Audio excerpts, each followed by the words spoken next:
നമ്മൾ ചിലപ്പോൾ കണ്ടിട്ടുണ്ടാവും നമ്മളെ ചുറ്റുമുള്ള ചില ആൾക്കാർ നമ്മളെ കൂടെ വർക്ക് ചെയ്യുന്ന പല ആൾക്കാരും പെട്ടെന്ന് പെട്ടെന്ന് പ്രൊമോഷൻസ് കിട്ടിപ്പോകുന്നത്. മേ ബി അവർ ചിലപ്പോൾ നമ്മുടെ ടീമിലെ ഹാർഡ് വർക്കിംഗ് പേഴ്സൺ ആയിരിക്കില്ല, മേ ബി ചിലപ്പോൾ അവർ ഭയങ്കര ഇൻ്റലിജൻ്റ് ആയിട്ടുള്ള ആൾക്കാരൊന്നും ആയിരിക്കില്ല.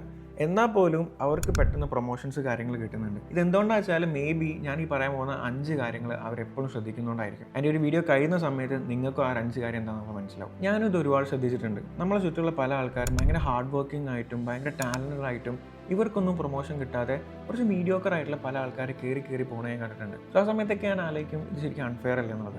ബട്ട് പിന്നെ മനസ്സിലായ ഒരു കാര്യം എന്താ വെച്ചാൽ ഇറ്റ്സ് നോട്ട് അൺഫെയർ. നമ്മളെ ജോബ് മാർക്കറ്റ് ഇങ്ങനെയാണ്.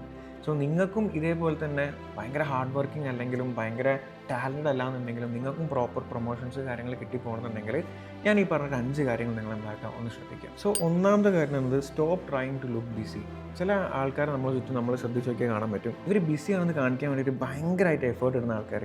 എപ്പോൾ വിളിച്ചാലും ബിസി, എപ്പോൾ വിളിച്ചാലും വർക്ക്. ജസ്റ്റ് ആലോചിച്ചു നിങ്ങൾ മനസ്സിലാക്കി ഇപ്പോൾ ചില ആൾക്കാരുടെ പേരോ അല്ലെങ്കിൽ മുഖമോ വരുന്നുണ്ടാവും. ഇങ്ങനെ നിൽക്കുന്ന സമയത്ത് നിങ്ങൾ മനസ്സിലാക്കേണ്ട കാര്യം എന്താ വെച്ചാൽ എപ്പോഴും ബിസി ആയിട്ട് നിൽക്കുന്ന ആൾക്കാർ ഓൾവേസ് അവർ ടയേർഡ് ആയിരിക്കും. നമ്മളെ ജോബ് മാർക്കറ്റിൽ ടയേർഡ് ആയിട്ടുള്ള ആൾക്കാർ ഒരിക്കലും കയറി പോകില്ല. പ്രോപ്പർ ആയിട്ടുള്ള സ്മാർട്ട് വർക്ക് ചെയ്തിട്ട് മുന്നോട്ടേക്ക് പോകുന്ന ആൾക്കാരാണ് ഇന്ന് ഇൻഡസ്ട്രിക്ക് ആവശ്യമുള്ളത്. സോ നിങ്ങളിവിടെ ചെയ്യേണ്ട കാര്യം എന്താ വെച്ചാൽ നിങ്ങൾ എപ്പോഴും ഇന്ന് ഞാൻ എന്താ ചെയ്യേണ്ടത്, ഇന്ന് ഞാൻ എന്താണ് തീർക്കേണ്ടതെന്ന് പറയുന്നതിന് പകരം ഈ ഒരു വീക്ക് ഞാൻ എന്ത് ചെയ്താലാണ് എൻ്റെ ടീമിനും എൻ്റെ മാനേജേഴ്സിനും അവരെ വർക്ക് ഈസി ആക്കാൻ പറ്റും. സോ ഇങ്ങനെ നിങ്ങൾ വർക്ക് ചെയ്യുന്ന സമയത്ത് നിങ്ങൾ ബിസി ആവില്ല, ബട്ട് മാനേജേഴ്സിനും നിങ്ങളുടെ ടീമിനെയും അവരെ വർക്ക് ഈസി ആക്കാൻ വേണ്ടി നിങ്ങൾ ഒരുപാട് കാര്യങ്ങൾ ചെയ്യുന്നുണ്ട്. സോ ടു ബിസി ആവല്ല വേണ്ടിയത്, സ്മാർട്ട് വർക്ക് എടുക്കാനോടെ വേണ്ടിയത്. രണ്ടാമത്തെ പോയിൻ്റാണ് let people see your work. പല ആൾക്കാരും ചെയ്തൊരു മിസ്റ്റേക്കാണ്. ഇവർ ചിലപ്പോൾ വലിയ എന്തെങ്കിലും കാര്യങ്ങളൊക്കെ ചെയ്തിട്ടുണ്ടാവും അവരുടെ വർക്കിൽ അല്ലെങ്കിൽ അവരുടെ ജോബിൽ, ബട്ട് ഇതുവരെ വേറെ ആർക്കും കാണിച്ചു കൊടുക്കില്ല. നിങ്ങൾ ഒരു കാരണവശാലും ഇങ്ങനെ ചെയ്യാൻ പാടില്ല. ഇവിടെ നിങ്ങൾ ചെയ്യേണ്ടത് എന്താ വെച്ചാൽ നിങ്ങളൊരു ഇമ്പോർട്ടൻറ്റ് ടാസ്ക് കംപ്ലീറ്റ് ആക്കി കഴിഞ്ഞാലോ അല്ലെങ്കിൽ നിങ്ങൾ എന്തെങ്കിലും ഒരു ജോബിന് ഇമ്പോർട്ടൻ്റ് ആയിട്ടുള്ള എന്തെങ്കിലും ചെയ്ത് കഴിഞ്ഞാൽ അത് നിങ്ങൾ എന്തായാലും നിങ്ങളുടെ ടീമിനെ അല്ലെങ്കിൽ നിങ്ങളുടെ മാനേജേഴ്സിന് നിങ്ങളത് കാണിക്കണം. അറ്റ്ലീസ്റ്റ് നിങ്ങളെ പ്രൊമോട്ട് ചെയ്യാൻ സാധ്യതയുള്ള ഡിസിഷൻ മേക്കേഴ്സ് ആയിട്ടുള്ള ആൾക്കാരിലേക്ക് ഇത് എത്തുന്നുണ്ടോ ഇല്ലയോ എന്നുള്ളത് നിങ്ങൾ ഉറപ്പാക്കണം. സോ ഇതിനു വേണ്ടി നിങ്ങൾക്ക് എന്താക്കാം, ഒരു ടാസ്ക് ചെയ്ത് കഴിഞ്ഞാൽ ഒരു മീറ്റിംഗ് വിളിക്കാം, അല്ലെങ്കിൽ ഒരു വീക്ക്ലി നിങ്ങൾ ഇന്ന കാര്യങ്ങൾ ചെയ്തൊരു റിപ്പോർട്ട് പോലെ നിങ്ങൾക്ക് മാനേജേഴ്സിന് എല്ലാ വീക്കിലും സബ്മിറ്റ് ചെയ്യാൻ പറ്റും. അങ്ങനെ എന്തെങ്കിലും ഒരു വേ നിങ്ങളതായിട്ടുള്ള നിങ്ങൾ കണ്ടെത്തിയിട്ട് നിങ്ങൾ ചെയ്ത പണികൾ നിങ്ങൾ പ്രോപ്പറായിട്ട് നിങ്ങളെ ആ ഒരു ഡിസിഷൻ മേക്കേഴ്സിൻ്റെ അടുത്തേക്ക് എത്തിക്കുക എന്നുള്ളത് വെരി ഇമ്പോർട്ടൻ്റ് ആയിട്ടുള്ളൊരു കാര്യമാണ്. Point number 3, learn the skill everyone avoids. അതായത് ഒരു ടീം എടുക്കുകയാണെന്നുണ്ടെങ്കിൽ ഏതൊരു ബിസിനസ് ആയിക്കോട്ടെ അല്ലെങ്കിൽ ഏതൊരു ജോബ് ആയിക്കോട്ടെ, അവിടെ ഒരു ടീമിനെ എടുക്കുകയാണെന്നുണ്ടെങ്കിൽ ആ ടീമിലെ എല്ലാ ആൾക്കാരും അവോയ്ഡ് ചെയ്യുന്ന എന്തെങ്കിലും ഒരു കാര്യം ഉണ്ടാവും. ചിലപ്പോൾ അത് പബ്ലിക് സ്പീക്കിംഗ് ആയിരിക്കാം, ചിലപ്പോൾ എന്തെങ്കിലുമൊക്കെ ഒരു ഡിജിറ്റലി ചെയ്യേണ്ട കാര്യങ്ങളായിരിക്കാം, അല്ലെങ്കിൽ എക്സലിൽ എന്തെങ്കിലുമൊക്കെ ആയിട്ട് അവർ അവോയ്ഡ് ചെയ്യുന്ന ഒരു കാര്യം ഉണ്ടാവും. എല്ലാ ടീമിലും അതുണ്ടാവും. സോ അതെന്താണെന്നുള്ളത് ഐഡൻറ്റിഫൈ ചെയ്തിട്ട് അതിൽ നിങ്ങൾക്ക് എന്തെങ്കിലും ഒരു സൊല്യൂഷൻ കണ്ടെത്താൻ പറ്റുന്നുണ്ടെന്നുണ്ടെങ്കിൽ ഇവിടുത്തെ ഇമ്പോർട്ടൻസ് എന്ന് പറയുന്നത് നിങ്ങളവിടെ വാല്യുബിൾ ആയിട്ടുള്ള ഒരാളായി മാറുകയാണ്. ഈവൻ നിങ്ങൾ അതിൽ എക്സ്പേർട്ട് അല്ലാന്നുണ്ടെങ്കിൽ പോലും ബാക്കി ആൾക്കാർ ചെയ്യാത്തൊരു കാര്യമാണ് നിങ്ങളവിടെ ചെയ്യുന്നത്. സോ ഒരു കാരണവശാലും നിങ്ങൾ അവിടെ നിന്ന് ഉണ്ടാക്കില്ല, ആൾക്കാരെ വിടൂല. എന്താവശ്യം നിങ്ങളെ പിടിച്ചു നിർത്താനുള്ള ചാൻസ് അവിടെ ടെൻഡൻസി അവിടെ കൂടുതലാണ്. നിങ്ങൾ ചെയ്യേണ്ട കാര്യം എന്ന് വെച്ചാൽ നിങ്ങളുടെ ടീമിലുള്ള ആ ഒരു ഗ്യാപ്പ് എന്താണെന്ന് ഐഡൻറ്റിഫൈ ചെയ്യുക.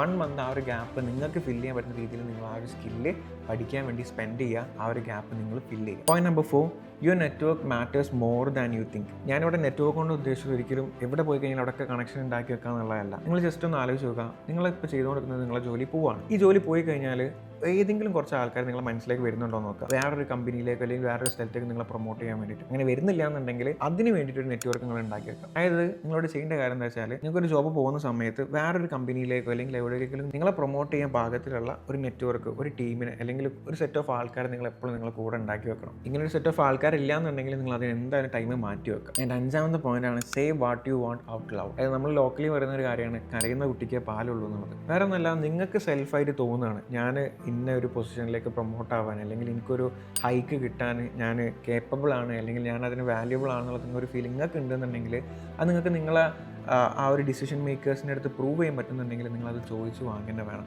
അല്ലാണ്ട് അവരെന്നെ നോക്കിക്കണ്ട് പ്രൊമോട്ട് ചെയ്തോളം നോക്കിക്കാണുന്നുണ്ടെങ്കിൽ എല്ലാ കമ്പനീസൊന്നും നിങ്ങളെ പ്രോപ്പർ ഡാറ്റ കാര്യങ്ങൾ എടുത്തിട്ട് അത് അനലൈസ് ചെയ്ത് നിങ്ങൾ പ്രൊമോഷൻ തരുന്ന ആൾക്കാരൊന്നല്ല. സോ കരയുന്ന കുട്ടിക്ക് പാലുള്ളൊരു കോൺസെപ്റ്റ് എപ്പോഴും മനസ്സിലാക്കാം.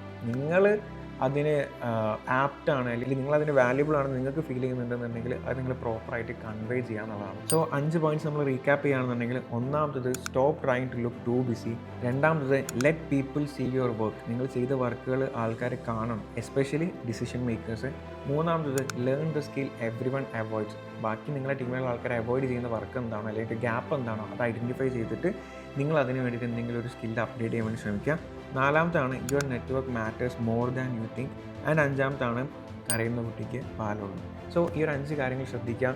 വലിയൊരു ചേഞ്ച് നിങ്ങളെ കരിയറിൽ നിങ്ങൾക്ക് ഉണ്ടാവും എന്നുള്ളതും ഗ്യാരണ്ടീഡ് ആയിട്ടുള്ളൊരു കാര്യമാണ്. ഞാൻ ഈ പറഞ്ഞ 5 കാര്യങ്ങൾ അറ്റ്ലീസ്റ്റ് ഒരു 2-3 കാര്യങ്ങൾ നിങ്ങൾ ചെയ്യുകയാണെന്നുണ്ടെങ്കിൽ നിങ്ങളെ കൂടെയുള്ള ഹാർഡ് വർക്കിംഗ് ആയിട്ടുള്ള ടാലൻറ്റഡ് ആയിട്ടുള്ള പല ആൾക്കാരും കാട്ടി മുൻപേ നിങ്ങൾക്ക് ഈ പറഞ്ഞ പ്രൊമോഷൻ ആയിക്കോട്ടെ, ഹൈക്ക് ആയിക്കോട്ടെ, അല്ലെങ്കിൽ ആ ഒരു ക്ലൈംബ് ചെയ്ത് പോകാനുള്ള ഒരു സാധനം നിങ്ങൾക്ക് കിട്ടുള്ളൂ. സോ ഈ വീഡിയോ നിങ്ങൾക്ക് ഇഷ്ടമായിട്ടുണ്ടെന്നുണ്ടെങ്കിൽ എന്തായാലും ലൈക്ക് ചെയ്യുക. ഇതുപോലെ വീഡിയോസ് കിട്ടാൻ വേണ്ടി നമ്മൾ ഈ ഒരു ചാനൽ സബ്സ്ക്രൈബ് ചെയ്ത് വെക്കുക. എന്തെങ്കിലും ഡൗട്ട് ഉണ്ടെങ്കിൽ താഴത്ത് കമൻറ്റായിട്ട് അറിയിക്കുക. നമ്മളെല്ലാത്തിനും റീപ്ലൈ ഇടുന്നതായിരിക്കും. So thanks for watching. See in the next video. By.